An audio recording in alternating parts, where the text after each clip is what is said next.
Hello, everyone. My name is Zoe DeVito. I am VIA Mobility Services Director of Development and Communications. I am here today with our CEO, Frank Bruno, and our Board President, George Gersel. We're going to talk today about our community benefits. I'm going to start with this question here. Frank, can you please elaborate on how VIA's door-through-door paratransit service uniquely addresses the mobility needs of the Denver metro area and beyond? Sure. And I think most people don't think about this paratransit, this mobility need. It's like, yet we all wake up every day and expect to turn on the faucet and get clean, fresh water. And similarly, I think we all wake up every day expecting that we can engage with the world in a free and independent way and not be a burden to those around us, those in our family, and go out and work and go grocery shopping and do those kinds of things, run to a medical appointment or a personal appointment. And the reality is that at some point in our lives, that may become difficult. Even if you've gotten something like a severe cold and you feel like you're never going to be who you used to be, we've all had that feeling.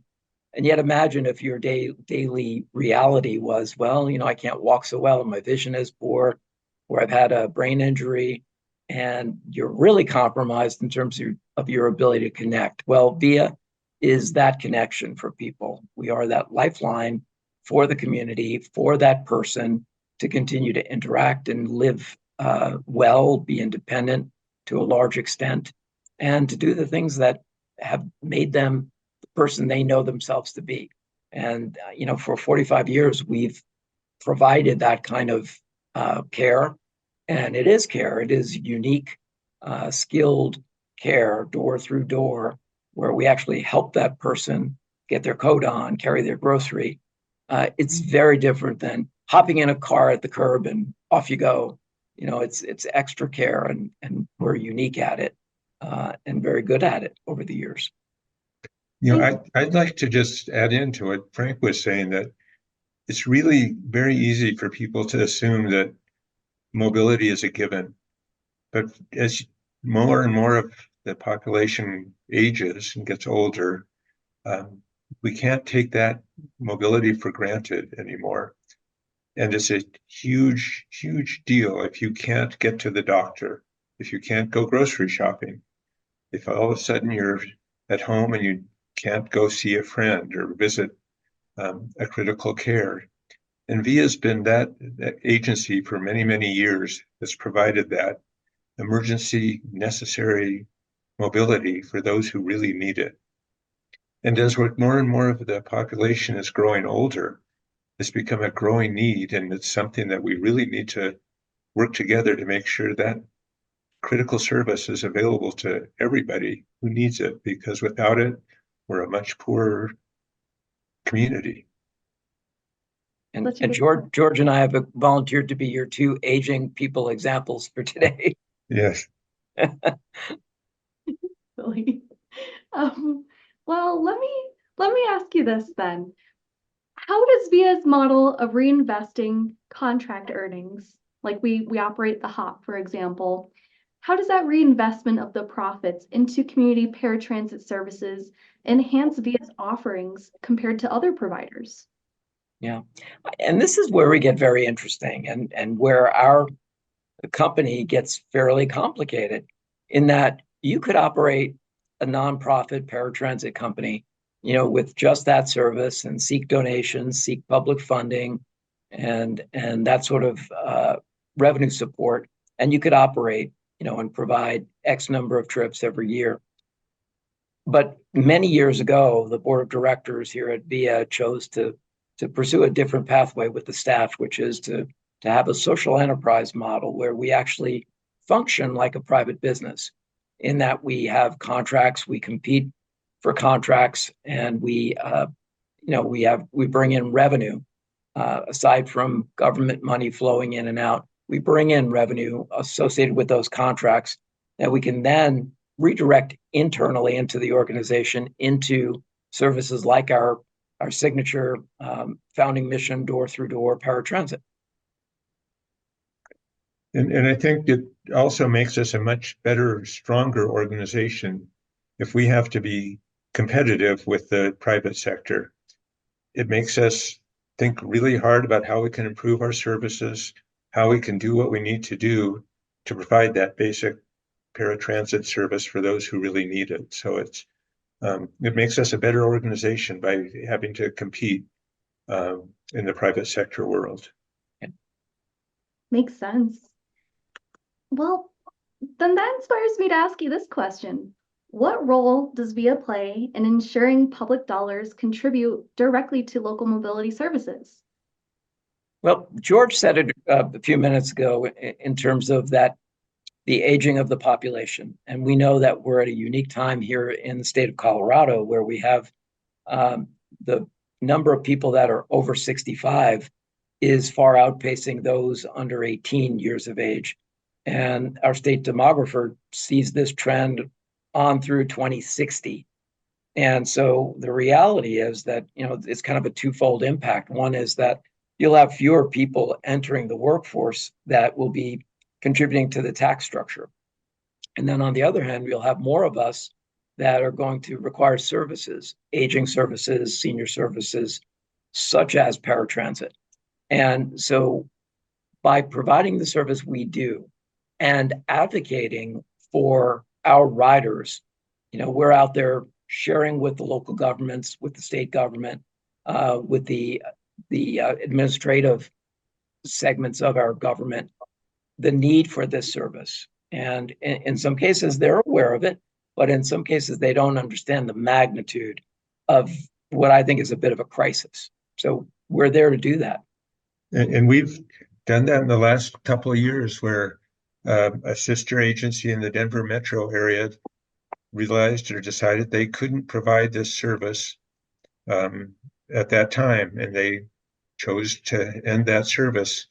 VIA stepped in on very short notice to take over and provide those critical services for much of the Denver metro area. And I think that's an example of the ability of a nonprofit like VIA to step in when there's a need and figure out on the run how to provide this critical service to those who need it. We have the support of the Denver Regional Council of Governments and others to help us take over that service. But it's an example of VIA stepping in when there was a community need that was critical and figuring it out. And a private sector wouldn't have that motivation to just recognize a need and step in to fill it without figuring out how to make money. VIA saw the need and stepped in, working with partners to fill that huge gap. It's an example of what makes VIA special and different from the private sector providers. Yeah, well said. Thank you. Yeah, it is true that VIA is a reliable partner in times of crises. Can you share more about VIA's crisis response capabilities and some examples of how these services have supported our community during emergencies? Yeah, and for VIA Mobility Services, this, I think, developed very organically that, the communities that we work for and work with know us well. And when there was a crisis, whether it's a wildfire, the floods that we had here in 2013, the Marshall Fire just a couple of years ago, sadly, the King Soopers shooting as well, they reach out to us and they understand that we can be there, whether it's to help evacuate residents from a specific area that's in threat. We can do that. We have the training, we have the capability, we have the motivation. As George was saying just a few minutes ago, the other private sector providers are there to fulfill their commitments under their contract. We're there to serve the community day and night, frankly. And so we have chosen to provide this service for the most part free of charge. It's just part of our community benefit that we bring along when a community is working with VIA. We bring all of these resources, our paratransit service, our second response in some cases, as was with the Marshall Fire, it was more of a first response in evacuating people. And with the King Soopers shooting, VIA was a crisis center here for several weeks where families of the victims could come and meet with counselors and law enforcement and get the resources they needed to be able to move forward. And that's what we do. That is part and parcel of what VIA is. We're here for the communities that we interact with, that we serve. And, we don't draw the line. We're here. And in a previous life, I was transportation director for Boulder County during the 2013 floods. And it struck me when I was in the Emergency Operations Center, VIA was there to evacuate folks from the Memorial Hospital when they needed it, and they were at the beginning, throughout the process, and initiating the safety response activities on their own accord in coordination with the rest of us. But just an example of how VIA was special. Others evacuated their buses or vehicles to get out of the way of the flood. VIA was there to get in the way of the flood and help people respond to safety. So just an example of how VIA was different from a normal private sector provider. And it's gotten so successful for us in terms of our endeavors that we do this, that we're now recognized by the Boulder County Office of Disaster Management and very recently the Adams County Office of Emergency Management to be a part of their formal structures. So we're there when the minute they set up the center, we're there with them. So we can very effectively and efficiently dispatch our folks to help with the crisis instead of being brought in later on. And that's working exceedingly well. That means a lot to be given a formal position to more closely work with emergency responders. Yes, it does. And that's just an example, I think, of what makes VIA unique, is that we're there as part of the community and responding as part of the community, whereas many other providers would have to be asked to come in or asked to be paid to come in, or would be reluctant to come in because it puts their vehicles potentially at risk. VIA is there for the community. Private sector is there for the stockholders, and I think that's what sets us apart. Well said, George. VIA is also special because of our commitment to environmental stewardship. Can we talk a little bit about more how VIA's commitment to environmental sustainability, like transitioning to a zero-emission tailpipe fleet, aligns with broader community benefit objectives? Well, this flows very nicely from what George was just saying in terms of being there for the community. We're not just here looking at our bottom line and in terms of what vehicles would make us more effective financially. We're looking at really supplementing the policies of the local government sector, the cities, the counties in the areas that we serve. And by and large, they've all adopted zero emission vehicle pathways that they're transitioning their fleets, their own municipal fleets.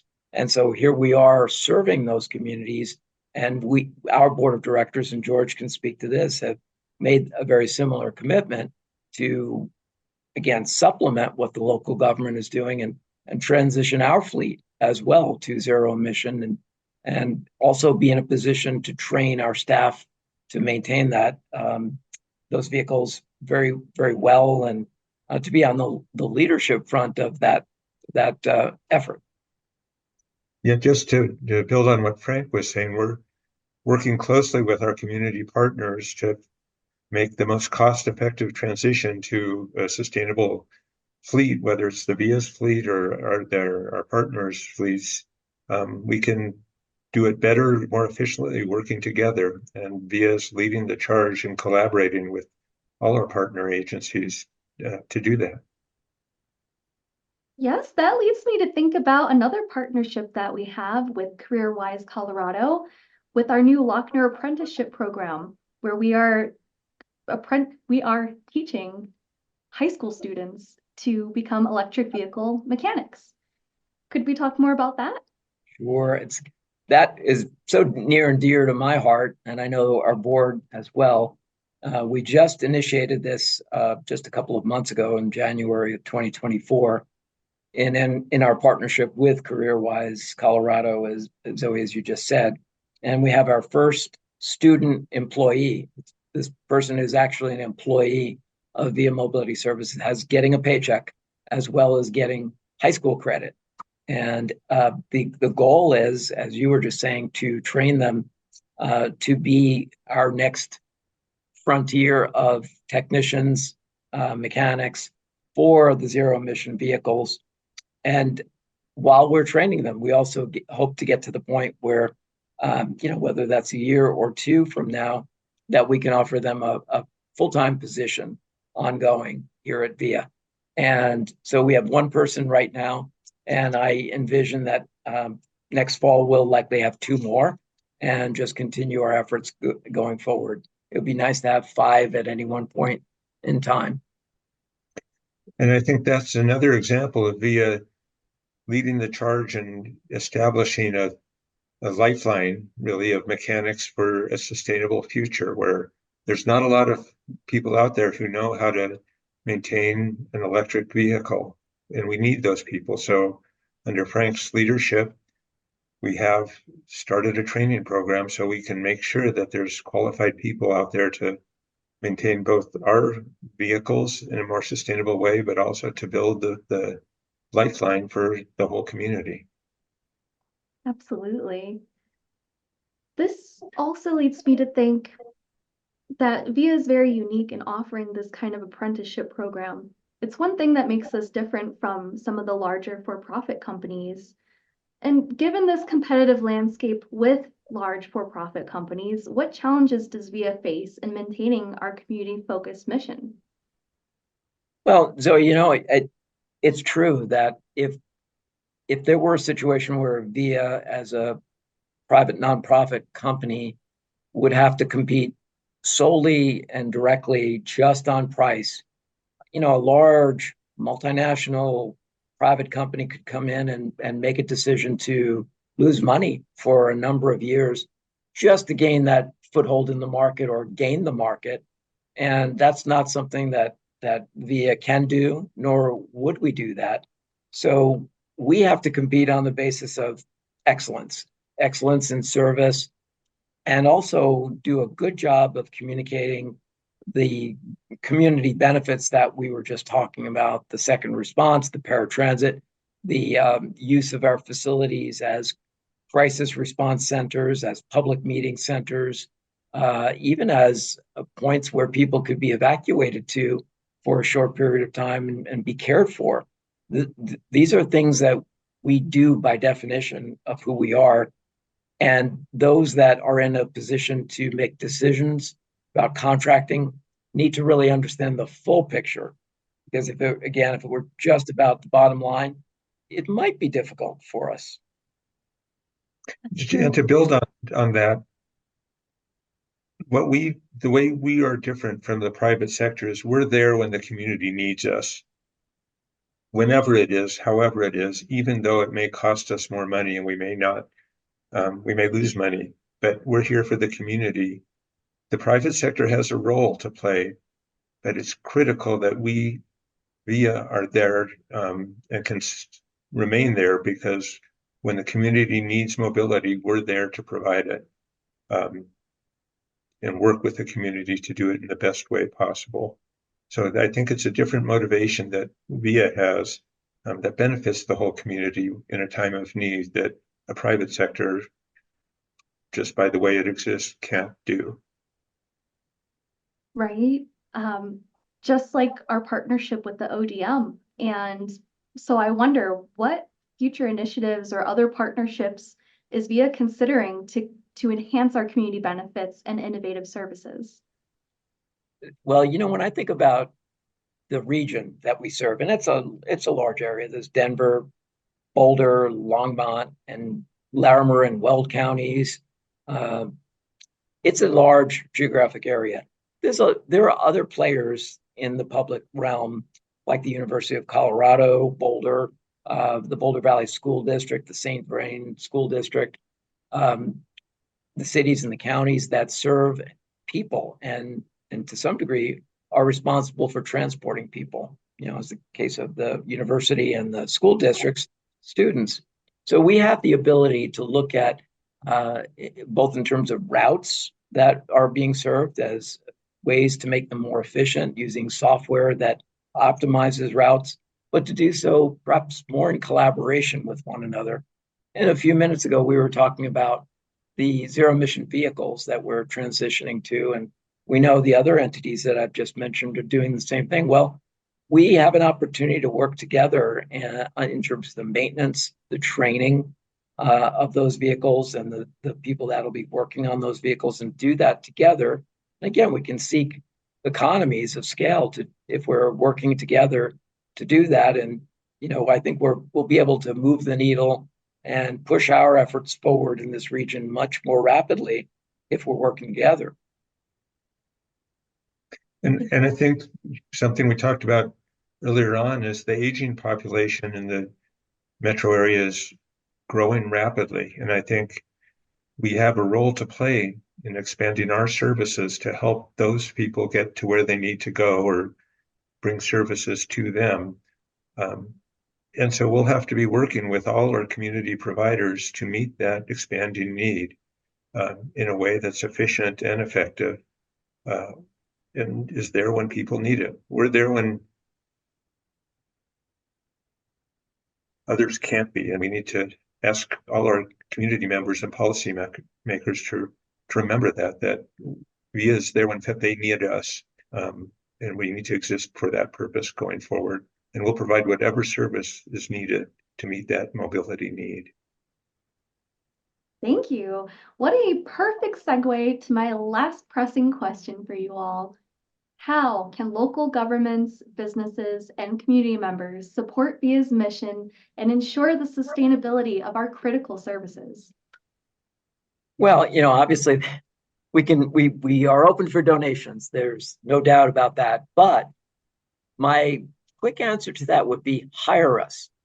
We have a 45-year track record of excellence and also of nimbleness. We're able to turn on a dime when a community or a business needs something new and innovative. We can do that, whether it's a new shuttle or a pilot. We can do that very quickly and effectively.